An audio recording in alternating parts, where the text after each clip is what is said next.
പോകുമ്പോ വിജയിച്ചവരാരും ഒരു കമ്പനിയിൽ നിന്നല്ല വിജയിക്കുന്നത്, ആണല്ലോ? ഇവിടെ എന്റെ മുന്നിലിരിക്കുന്ന എല്ലാവരും ഞാൻ 15 വർഷക്കാലം ഒന്നിലധികം കമ്പനി ചെയ്തു എന്ന് പറയുമ്പോൾ ഇവിടെ ഇരിക്കുന്ന 99% ആൾക്കാരും പല പല കമ്പനികൾ വർക്ക് ചെയ്ത് വീണ്ടും വീണ്ടും വീണ്ടും വിജയിക്കാനുള്ള ആഗ്രഹം കൊണ്ട് മതിയാക്കി എന്ന് പറഞ്ഞ് ഫ്ലക്സ് എടുത്ത് വെച്ചിരുന്ന ആൾക്കാരാണ് വീണ്ടും അത് മാറ്റി വന്നിരിക്കുന്നത്, ആണോ അല്ലയോ? പക്ഷേ നിങ്ങൾക്ക് എല്ലാവർക്കും ഒരു കാര്യം ഇവിടെ നേടിയിട്ടുണ്ട്.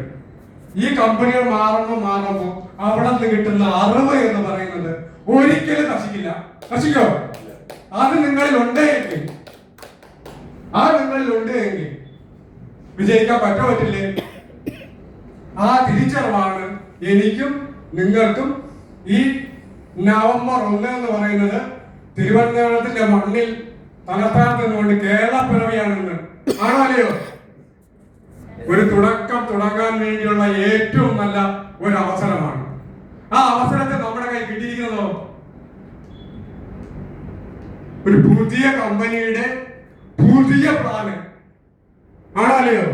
ആ പ്ലാൻ എന്ന് പറയുന്നത് അവസാനമായി ഞാൻ പ്രവർത്തിച്ച കമ്പനി എന്ന് പറയുന്നത് മൈ ലൈഫ് സ്റ്റൈൽ മാർക്കറ്റിംഗ് കമ്പനിയാണ്. അതിൽ RTC NTCയിലേക്ക് പോകുന്ന സമയത്താണ് ഞാനും എനിക്ക് വലിയൊരു ടീം ഉണ്ടായിരുന്നു എല്ലാവരും നിർത്തിയത്. അവിടെ നിന്ന്